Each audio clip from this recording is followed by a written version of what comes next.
Good afternoon, everyone, and thank you for joining us today for our webinar, Navigating the New Menopause Workplace, Guidance to Support Female Employees. We're really pleased to be joined today by Jill Harding and Moira Doherty from Maximise Midlife Coaching, who will be giving us their words of wisdom and expertise as part of today's session as well. And for those that don't know me, my name's Antonio Fletcher, and I'm head of the employment team here at Whitehead Moncton, and also joined by Veronica Fox from Eclipse HR. So without further ado, I will hand over to Jill and Moira now to get us started. Thank you. Well, what is menopause? Because we talk about it, but we probably don't always know exactly what it means. It means menses, stop. So a female referred to as menopausal is when she has not had a period for over 1 year. And it really occurs when ovaries no longer produce eggs, and as a result, the levels of hormones, estrogen, progesterone,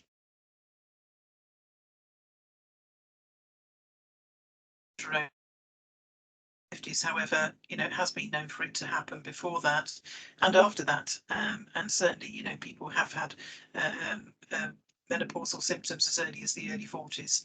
And that stage is known as perimenopause. And if you look at the graphic on the right-hand side, you can see some of the menopause symptoms that there are. So if a woman is feeling any of those symptoms, it's likely that they are heading into the menopause. So the reasons behind how menopausal symptoms can affect productivity of women in the workplace, there's a number of difficulties, and some of them may never really be talked about or reported at work, but the most common are fluctuating concentration levels, tiredness, fatigue, poor memory, feeling quite low and depressed and not really understanding why, and a lack of confidence. And most of those are due to the changes in the hormone levels that we discussed on the previous slide. So how does the menopause symptoms affect productivity? And it really tends to clash. Just as a woman is reaching her absolute career prime, so her career is going in an upward trajectory, and then the hormones all start to play up and there is a clash. So right in the middle of a woman feeling that she's on top of absolutely everything, and it's all going tickety-boo, and she's feeling that she's the best person there is in the office to do her job, her hormones start to really undermine her, and that's called the clash, which is when your career's doing this, but your hormones are pushing you down in the other way.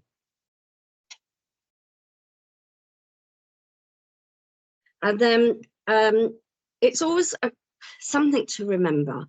The menopause isn't an option. It's not something that women can opt out of. It's not something that might not happen. It is definitely going to happen to 100% of women at some stage in their lives. It does affect women in different ways, which is why it can be so confusing and so isolating.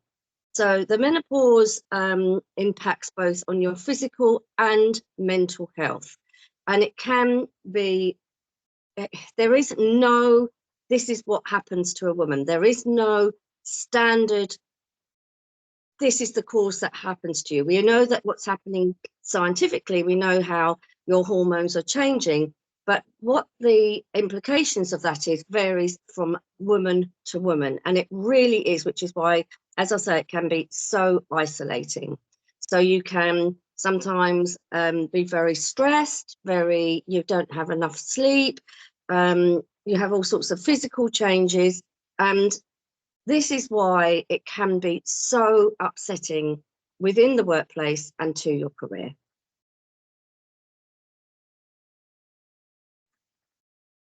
Antonio? No, the previous one, thank you.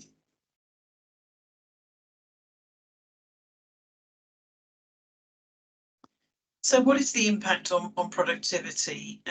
90% of women report that symptoms have had a negative effect on their work. 65% of women said that they were less able to concentrate when working. And 58% of women said that they experienced more stress as a result of going through the menopause. 51%, over half of women, take time out of their corporate roles, and as Moira explained earlier, that is a business clash. A third of women are not confident that they can ever reach their career or financial goals, and 32% of women consider leaving their career or selling their business, which has a financial impact negatively on them. This research has come about from a number of sources, and it's only really what is reported. So one wonders if the percentages are actually higher because people haven't spoken up. Thank you. And there are many ways to assist a perimenopause woman and a post. So there's 3 stages of menopause. Perimenopause is when your periods haven't stopped yet, but your hormones are changing. And again, that can be a very confusing time. The menopause is obviously, as Jill has said, once you stop having periods. And then there's the post-menopause, when your body does start to settle down again. So how do you support women in these 3 phases? Well, first of all, a lot of women don't know or understand the changes that are going on in their own body. We know now that there is more talked about all the time, but it still comes as quite a shock to women, or they fear this. Now it's becoming a real fear that they're going to have this menopause, that they worry that their lives are going to be turned upside down and all sorts of things are going to be happening. So but what you do is, how you can help women is to have proactive training so women can understand the changes that are happening in their own body, and give them tools, the women tools, on how to be more responsible for their own health. Because a lot of women really don't know, and they think the only way to have any normality is to go and have HRT, and that doesn't work for every woman, or B, go on antidepressants, which is obviously not ideal. So many women are unaware of the science and what they can do on a practical basis to support themselves. So getting that training in place to support women who are in these phases of their life is crucial. It's teaching them changes in lifestyle before hormonal changes begin. This is for the perimenopause women. I personally had absolutely no menopause symptoms whatsoever. And I was just lucky to have a sister that told me to do XYZ because she had a terrible menopause, and it appears to have worked. So making small changes in your lifestyle can make a big difference. And again, the education on what to do about that is absolutely crucial. And also, menopause symptoms are often embarrassing for both the woman experiencing it and the people working with her. So to support women, develop champions. They don't have to be the women who are going through the menopause themselves, because often they are losing their confidence and all of these other things, and they don't want to be the person in the center. But develop champions so that these things can be talked about openly and normally. This is a normal phase of life. It is not something that's weird or wonderful or to be embarrassed about. It is a normal phase of life. So if you develop champions who are trained to open up the culture within the office, and these things to be discussed openly, really helps a woman going through the menopause not to feel isolated, which ultimately leads to her being absent from her work. So what are the benefits of supporting women during this time in their life? Well, obviously your organisation will become more inclusive and engaging, and that's very appealing to not only the employees that are going through the menopause, but also to new employees, to colleagues, etc. It's good for attracting midlife women and also retaining them, making them feel as if they're being listened to and cared for. And there's a huge motivation and loyalty to a company that looks after all of their employees, not just midlife women. Other colleagues will appreciate the culture and standards being created, and we all try to be supportive of all of our colleagues, despite what they're going through, because what they're going through. So it's just really important to have an inclusive culture, and that includes women going through the menopause.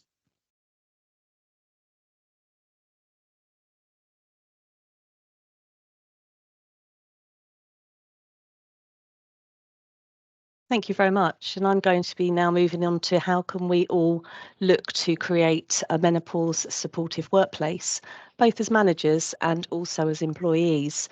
And I know from the number of attendees that are listening in today, and no doubt that will subsequently listen to the webinar once the recording is placed on the respective websites, that we can all do our bit just to really support one another.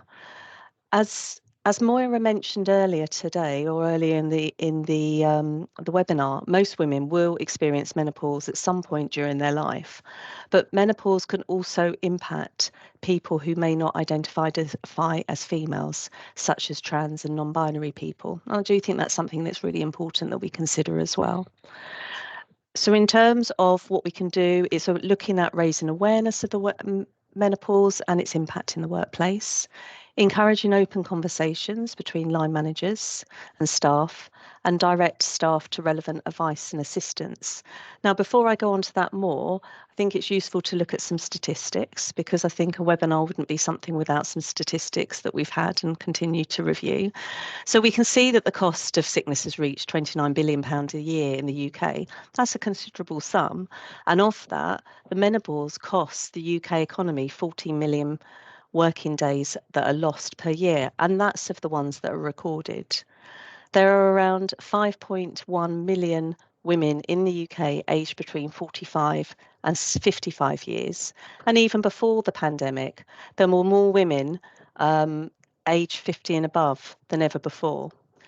So with approximately 13 million peri or postmenopausal women in the UK, it's definitely some food for thought around what that means for women and others that are impacted by the menopause. In general, women today make up nearly half of the UK workforce, and women over 50 are the fastest growing demographics in the workplace as well. The CIPD reports research from Bupa has shown that almost 1 million women have left their job because of menopause symptoms, whilst the CIPD own research has also talked about other aspects that really do impact on that. And again, Moira and Jill have touched upon that, declining promotions, reducing hours, etc. So in terms of actually looking at what we can actually do pragmatically to be a supportive workplace, many of you may have this in place already, but if you haven't, you might want to consider creating a menopause at work. Regardless in terms of who is the demographics of your workplace, it's really helpful to have that, because at that moment in time, if somebody is perhaps chatting to you about the menopause, or you're conscious of you've got a colleague in the office that might be showing some symptoms, it helps you to guide you in terms of what you can do to support them. And it's really important as well, it captures the whole organisation, regardless of gender, age, career seniority. Again, I know today's webinar, we've got a range of career professionals that have joined us. So it really needs to be well communicated, easy to find, regularly reviewed and updated. And Antonio will explain some of the latest changes from an employment law perspective, but you do need to keep an eye on that, because no doubt as the world moves on in the coming years, that might be something that may change once again. And also just ensure that employees know where to find that. So really, menopause workplace policy would be something as a HR professional that I would really, really recommend. In terms of offering reasonable adjustments and greater flexibility, I'm certainly not going to steal Antonio's thunder because he's going to talk in much more detail around that.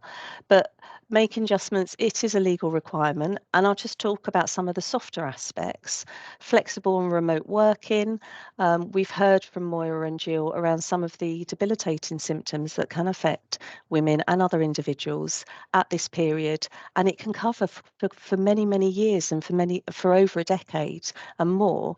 So we need to be very aware of what it is that we can do just to support people and keep them in the workplace, because we really do need good skill sets, and we need to be retaining the staff within our workplaces. We can see that women might suffer from brain fog, painful muscles, heavy bleeding, migraines, so they might need to take some regular breaks away from their desks to manage their symptoms. These are all symptoms that aren't necessarily publicly spoken about as the menopause, and we felt it was a really good opportunity today for us just to have that in a safe environment, just to explain that could be happening at this moment in time with colleagues that are sitting amongst you. There is also an obligation to carry out health and safety checks for all of our staff, all employees. So in terms of that, you can consider that from a menopause perspective as well. You might want to conduct a risk-based assessment of your staff's workplace, because I'm sitting today in an office, I'm in an office, and I happen to be sharing it today with Antonio. Having said that, though, we're very acutely aware that not all workplaces are office-based. They're very operational businesses. They're 24 hours, 52 weeks a year, and we really need to be mindful of what that means, day workers, night workers, what that means to them, and what we can do to generally assess the health and safety risks at work, but also minimise and reducing, where possible, the health and safety risks to the staff, to that member of staff, but also to the colleagues around them as well. I would say that I've seen more so, perhaps in the lead up to the pandemic, and there was a pause, as we all know. But as we're coming out of the pandemic, there's more of a focus now around offering menopause at work training. And most certainly, we've got two colleagues here that have joined us today, Jill and Moira, that are experts in their field at offering that training. Because one of the reasons why menopause support at work is often poor is because of the lack of awareness and education. So it is important to offer it. It's important to offer it to all staff. And I'd really actively encourage all staff from all levels to actually to attend and to really understand and also contribute as well, because everyone has a contribution here on this matter. Definitely creating inclusive culture.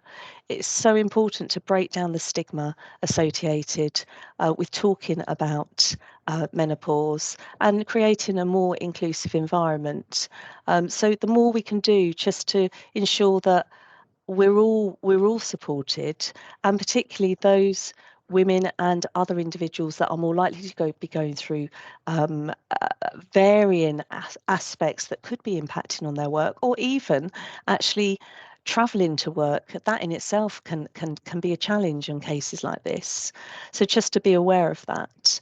And as we say, some women and others have reported months-long wait to receive menopausal symptoms and diagnosis on our wonderful NHS. So if you do have any health or wellbeing benefits that you feel that you could offer, that's in addition to the established medical resources within the UK, then that's something that's really welcomed. And I know that that staff from ones that I've spoken to with clients, and they have that opportunity to activate and to gain the support from those additional resources. They do really appreciate that, and also to make sure it's well publicised and well used as well.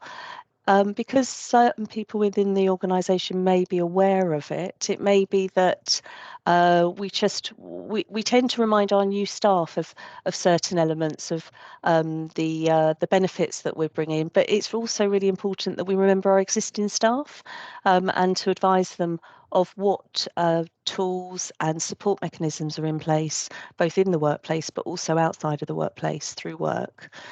You've probably already reported on general volumes of sickness, and I've talked earlier about how many days it was reported as lost as menopausal, but I don't know many organisations, but by all means correct me if I'm wrong, that really count in how many days are taken for menopause reasons. And I think that's something could be really helpful, because we can start to really understand, or you could understand within your organisation, actually how much this is really impacting, and what might be done from a social value point of view to support that.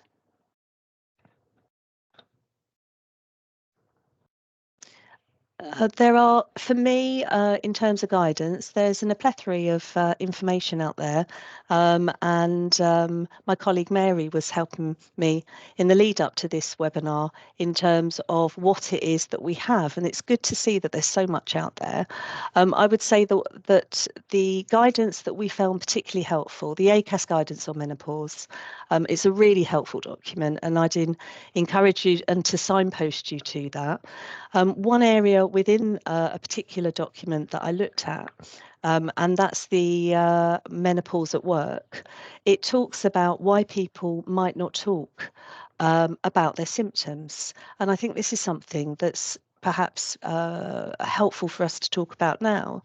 They feel it's a private or personal matter. They feel their symptoms might be embarrassing to share with others. They don't know their line manager well enough, and that's not a criticism of their line manager, but they just don't know them that well. They're not sure if their line manager will be sympathetic. They don't necessarily feel that they'll be taken seriously. They're worried about confidentiality because it's a very personal matter in terms of the symptoms that an individual may be experiencing. They maybe think that they'll be seen as less able to do their job. And they're worried about the job security or promotion opportunities that might be taken away. And also, as I said at the start, when I started to introduce my element of this webinar, some individuals are worried at outing themselves as a trans person or non-binary person, or a person with variations of sex development. So in that sense, we need to be very mindful of actually what we might not have appreciated might be happening with that person at that moment in time. The other area, the Faculty of Occupational Medicine of the Royal College of Physicians, guidance on menopause and the workplace. Again, I would say that that's a really helpful signposting for guidance on this particular matter. And I would encourage you to take a look at what they have and the support that they provide there. And then finally, looking at my own Chartered Institute of Personnel and Development, the CIPD menopause at work guidance, that too is very helpful. We have the menopause in the workplace, the employee experiences in 2023. So I've got some quotes here in terms of the wider impact of menopause at work. And these are survey respondents. So this is fact, this is what's been reported to the CIPD.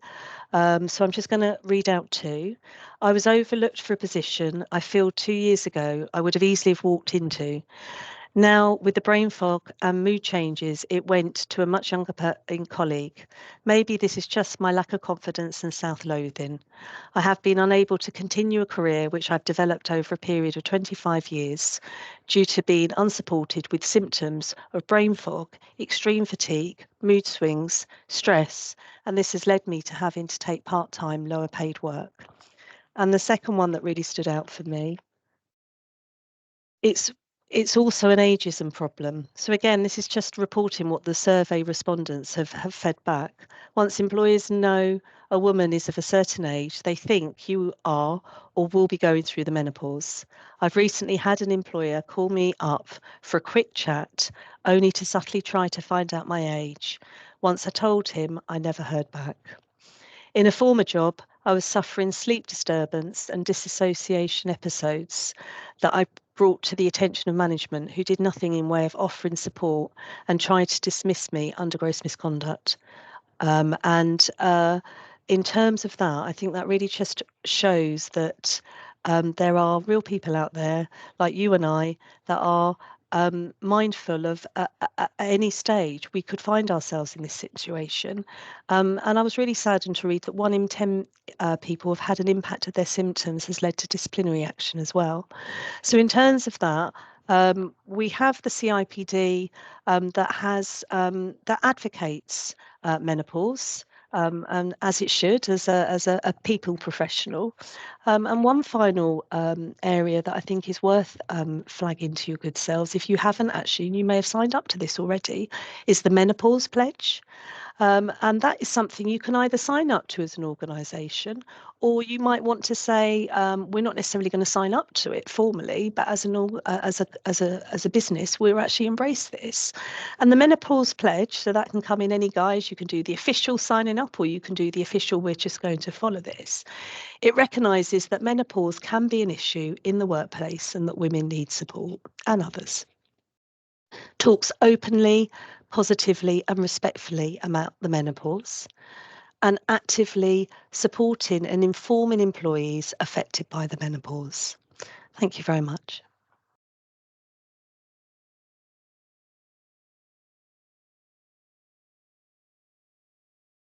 Thank you, Veronica, Jo and Moira, for I think some very interesting and relevant points around the impact that the menopause can have, and some of the considerations that it is important, I think, for all employers to take on board. From my perspective, I'm just going to be looking at some of the legal considerations, particularly in line with some recent guidance from a couple of months ago. And talk through a few points again that all employers really should bear in mind, and that employees as well should be mindful of themselves. I should add, if you do have any questions for any of us, please feel free either to raise your hand or put something in the chat. Once I've finished my slides, we will go to a brief Q&A as well. So first of all, just as a starting point for my introduction, is the Equality Act 2010, and being mindful of the discrimination law provisions within the Act. So the discrimination provisions within the Act prevent discrimination at work. Discrimination in very broad terms means treating someone less favourably than someone else because of one of the protected characteristics. Now, these can be characteristics that are extremely relevant to individuals who are experiencing menopausal symptoms, as Veronica highlighted within her examples a moment ago. Age may well be one characteristic. Clearly, sex will likely be a protected characteristic that is relevant to menopause, and also potentially disability. It's also worth bearing in mind, again, other protected characteristics that are listed there that might include gender reassignment and marriage and civil partnership, for example. It's notable that pregnancy and maternity are listed amongst the specific protected characteristics within the Equality Act. Notably, the menopause itself, or experiencing the symptoms or related to menopause is not expressly set out as a protected characteristic of itself. And this was looked at fairly recently by the Equality and Human Rights Commission, who produced some guidance for employers relating to menopause in the workforce. Now, whilst the guidance does not in itself afford menopause its own protected status in the same way as, for example, maternity, guidance published by the EHRC in February has reaffirmed that protection exists under the protected characteristics of age and sex. So you can imagine, for example, detrimental treatment of of a woman experiencing the menopause may be specifically targeted at the fact that she is of a certain age. And I think Veronica's example that she gave a few moments ago highlights that particularly well. And equally, it's not difficult to imagine discrimination on the grounds of sex arising from the menopause. It's also important to note that menopause symptoms of themselves may, in certain circumstances, be considered to amount to a disability. Now, where we talk about disability and disability discrimination under the Equality Act, it's important to note that disability is one of the 9 protected characteristics covered by discrimination law. Disability discrimination includes both direct and indirect discrimination, harassment, and victimisation. Just touching on those and their meaning. So direct discrimination is clearly treating someone less favourably on the grounds of protected characteristics, so in this case the disability, and that could be in simply not offering someone a job because of that characteristic. It could be an unkind remark. It could be anything that is directly related and directly less favourable. Indirect, on the other hand, is where a rule is applied to everyone, but it may impact some with a protected characteristic more than others. So having expectations, for example, and not taking into account if we take lapses of concentration, if those lapses of concentration that someone is experiencing, or for example, if the anxiety that someone is experiencing as a result of the menopause is sufficiently serious to amount to a disability, then not taking account of that and applying a rule that impacts all, but is detrimental only to some, may amount to indirect discrimination. Harassment, as you know, is more or less what it says on the tin, and that's where you are, sort of putting people in a situation where you are putting them at a disadvantage, and the classic examples are around unkind remarks, in lack of consideration, the desire to put someone down, if you like, and victimisation is more related to treating someone detrimentally as a consequence of their raising a concern, for example, that may that something may be discriminatory, for example. The legal definition of disability, so the law defines someone as disabled if both of the following apply.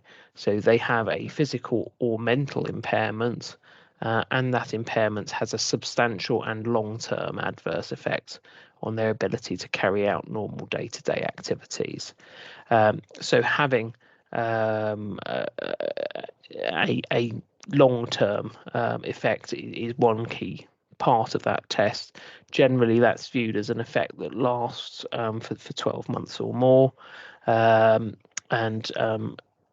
it needs to be, as said there, a substantial impact on that. I'm going to look at a couple of cases in the moment that will illustrate potentially how this relates to circumstances around the menopause. Also very important to bear in mind, and again, Veronica's touched on this, the Health and Safety at Work Act 1974 and the responsibilities that employers have around that. So obviously this legislation sets out a framework for managing workplace health and safety. Employers must, where reasonably practical, ensure everyone's health, safety and welfare at work. Now, clearly, there are circumstances where it is common for more specific health and safety checks to be carried out. A classic example of that is where you have a pregnant employee in the workforce, you may have a tailored health and safety risk assessment for that individual, and in certain circumstances it's certainly appropriate to consider whether a similar exercise should be carried out where individuals are going through specific symptoms relating to the menopause or other physical or mental impacts to themselves.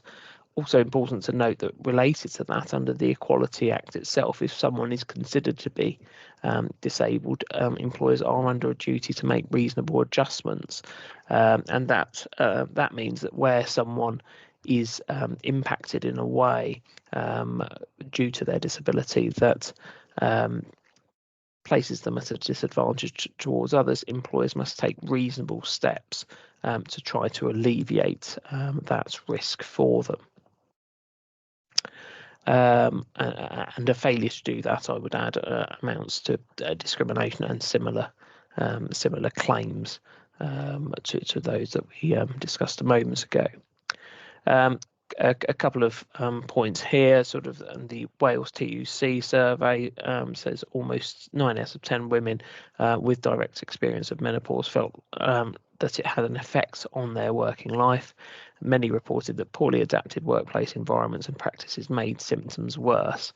So if you are in a circumstance where actually the working environment is making those symptoms worse, then in all likelihood as an employer you are not really complying with your obligation to preserve a healthy and safe workplace for your employees. So again, employers need to take these responsibilities seriously and think laterally around the different challenges that all types of employees may be having in the workforce, and tailoring certain tests and risk assessments that they undertake to specific categories. The CIPD survey in 2018 found that 6 in 10 menopausal women said their symptoms have had a negative impact on their work as well. So that touches on the views that Veronica outlined for us as well. Just looking at a couple of sort of leading cases that deal with issues relating to the menopause. In this case, Farquharson and Thistle Marine, the claimant was aged 49 years old, and began working for the company back in 1995. So she'd been there for a substantial period of time by the time of these issues. She was recognised by the directors and owners of the business as hard-working, well thought of individual. The issues began to arise in August 2021 when she informed her employer that she was going through the menopause, which was causing her serious symptoms. These included a loss of concentration, brain fog, and anxiety. She did not ask for any adjustments to her work, and her employer agreed to pay for private healthcare to discuss her symptoms with a doctor, where she was given a treatment plan. So all seems relatively normal from there, and the employer is providing an element of support. But fast forward to December 2022, the claimant worked from home for a couple of days due to heavy snowfall, and then because she was unwell due to heavy menopausal bleeding. The next day, when she returned to work, she passed one of the directors, Mr. Clark, in the corridor, and he spoke to her in a sarcastic tone, making references to, "Oh, I've seen you've made it in," and making some rather derogatory comments when she tried to explain about the situation and her last 2 days' absence due to the bleeding that she was suffering. It's then reported and accepted by the ultimate tribunal that decided this case, that Mr. Clark gave her a disgusted look and walked away, and later responded that everyone has aches and pains and everyone goes through it, and that she's using the menopause as an excuse, basically.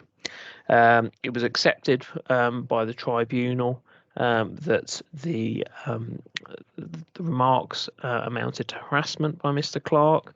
They found no difficulty in accepting that his conduct had the purpose of violating the claimant's dignity, this being a key element in the test for harassment. And Ms. Farquharson was awarded £37,000 in terms of compensation. The award for injury to feelings that was made to her was placed on the middle scale, the middle band on the scale for awards in these kinds of cases, despite it essentially being a one-off. And the tribunal took the view that actually it was sufficiently serious and had impacted the individual so much that it just could not be left at the lower band. So I think the award she received at the time, based on the scales then, was about £10,000 just for the injury to feelings. It's also important to note that as part of this, she had raised a grievance about the conduct that Mr. Clark had displayed towards her. She'd received no response to that whatsoever, and had a few days later then found that the access to her computer system had just been switched off with no apparent reason. And she used that as a final straw argument to bring a successful constructive dismissal claim. The other case I just wanted to touch on was Rooney v Leicester City Council. Actually, just before I do move on, I think it's important with the Farquharson case as well to also note that the initial employment tribunal had actually agreed that the matter was not an act of discrimination, but the EAT disagreed with them, the Employment Appeal Tribunal, and the matter was then reverted back to the Employment Tribunal to ultimately give the outcome, which they then followed the guidance from the EAT. So moving on to this Rooney and Leicester City Council case, Ms. Rooney worked as a social worker for Leicester City Council. Again, long-serving employee we're looking at here, 12 years service. She suffered from menopausal symptoms, anxiety and depression, and she was given a formal warning for taking extended periods of sickness absence for her symptoms, despite her employer being aware of the issues that she was experiencing. And Miss Rooney alleged she was treated unfavourably because of her absences and that inappropriate comments were made about her symptoms. This led her to resign and bring employment tribunal claims for discrimination, harassment and victimisation on the grounds of both disability and sex. So here, a good example of how the existing recognised protected characteristics can be related to symptoms and well, not only symptoms relating to menopause in the case of disability, but also to the individual's sex in pursuing these kinds of claims. So some of Miss Rooney's symptoms were including forgetting to attend events, meetings and appointments, losing personal possessions, forgetting to put the handbrake on her car and forgetting to lock it, and leaving the cooker and iron on and leaving the house without locking doors and windows. And she also spent prolonged periods in bed due to fatigue and suffered with dizziness, incontinence and joint pain. So clearly a lot of those types of symptoms she's discussing there relating to things like brain fog and lack of or difficulty with concentration and so on, that are clearly relatable, as we've discovered earlier, to the menopause. And the judgment, after several preliminary hearings and an appeal again, in this case, the Employment Appeal Tribunal set a legal precedent in February 2022, where it concluded that menopausal symptoms could meet the legal definition of disability for the purposes of Section 6 of the Equality Act. And the EAT held that the tribunal had erred in deciding that Ms. Rooney's symptoms did not meet the definition. They criticised the tribunal, stating that they wrongly focused on what Ms. Rooney could do rather than what she could not do. And I think a lot of the arguments that had been put forward initially focused on the fact that Ms. Rooney had care responsibilities for an elderly parent, did a lot of support work as well for her husband, and I'm sure that's very relatable to many people, particularly when we look at the age category. A lot of people will within that age bracket will have family responsibilities and will have very busy lives, not only at work but in day-to-day in day-to-day life as well. So actually focusing on the fact that individuals did still sort of do all that support work as well for families and friends and so on, was not the right approach. It was important to consider actually the impact it did have rather than what she could do. So that was quite an interesting decision as well. And the impact of the precedent as a result when dealing with an employee's sickness, absence, performance or capability issues in circumstances where the employee has disclosed or the employer ought reasonably to know that they are suffering with menopausal symptoms, managers should consider the employee's symptoms and circumstances carefully, bearing in mind that they may amount to a disability. And that's quite a crucial point here as well. In relation to this is the knowledge issue. Sometimes there are circumstances where employers may suggest, well, we didn't know about someone having a particular issue or set of concerns or medical condition.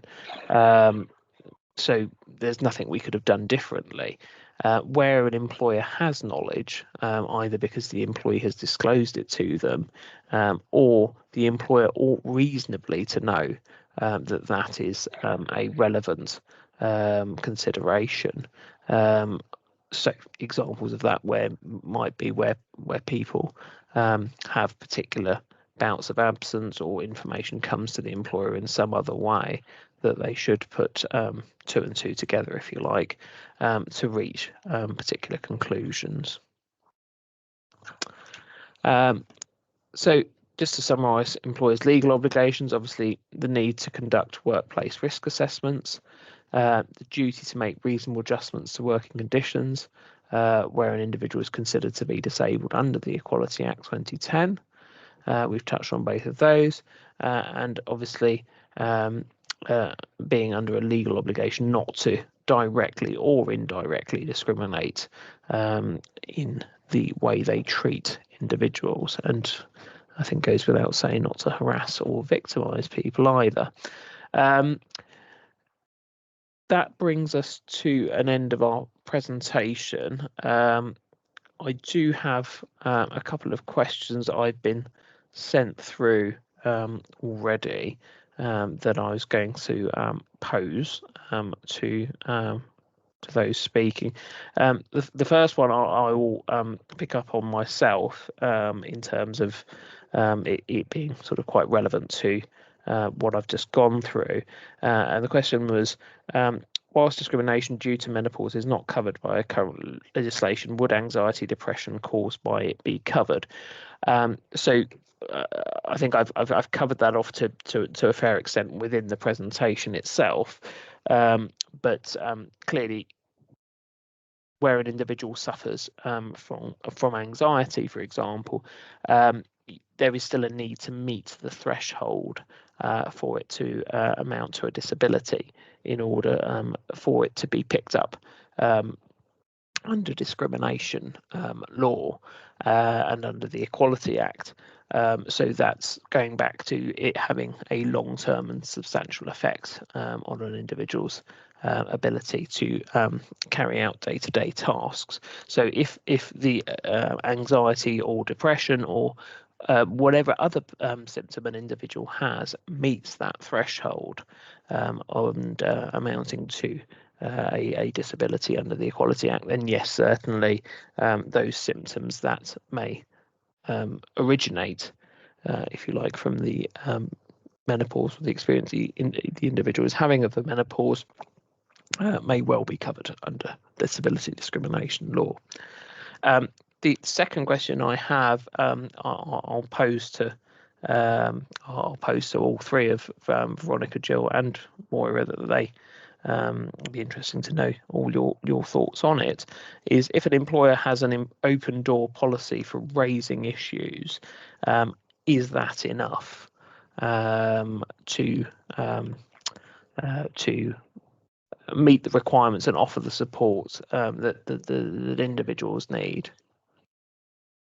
Could I take that first, please, Veronica? Sure. We find that with an open door policy, which is very important, but it's still a very passive approach. So an open door policy requires the woman to actually go forward and say, I'm having a problem here. And what happens with that is that a lot of women, as we've already discussed, they're frightened to come forward. They think they're going to be undermined. They think their career is going to be affected. There's all these things that go through your mind when you're menopausal. Often it's not based on the truth, but it's what they're believing.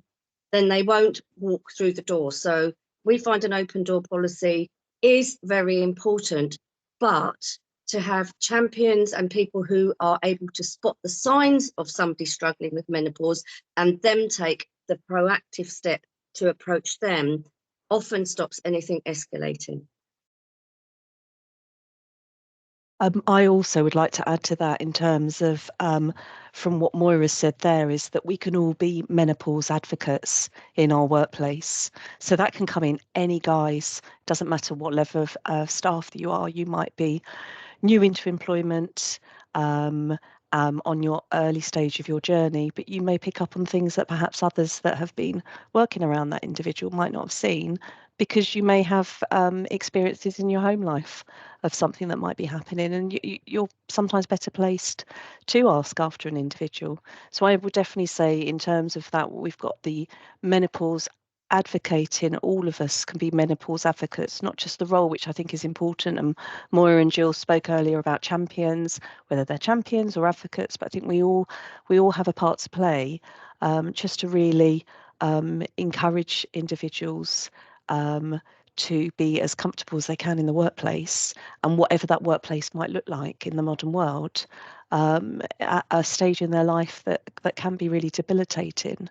And also, as I said before, the open door policy, whilst as Moira is highlighting in practicalities, it then it's down to that person to put themselves forward. There are so many support services out there that can provide that as well, including occupational health referrals as well.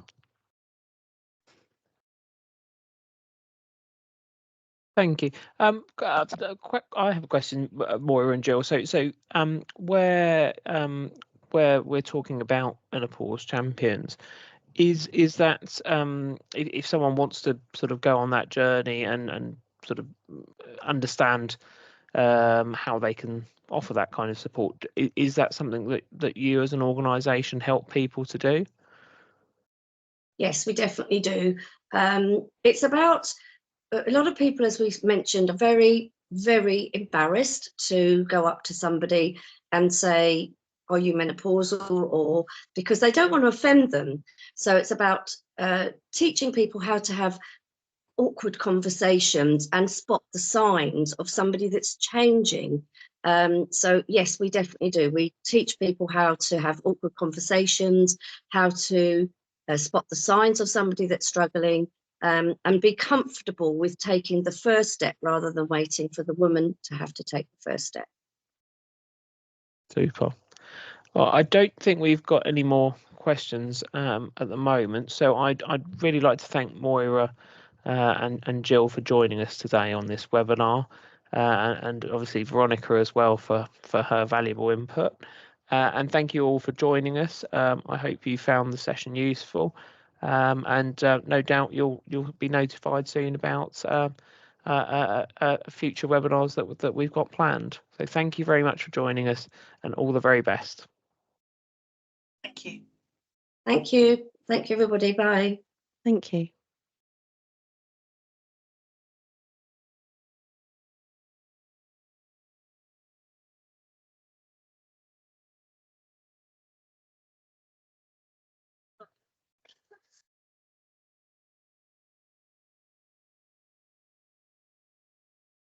We go then. I think we go. Think so. Okay. Bye, Jill.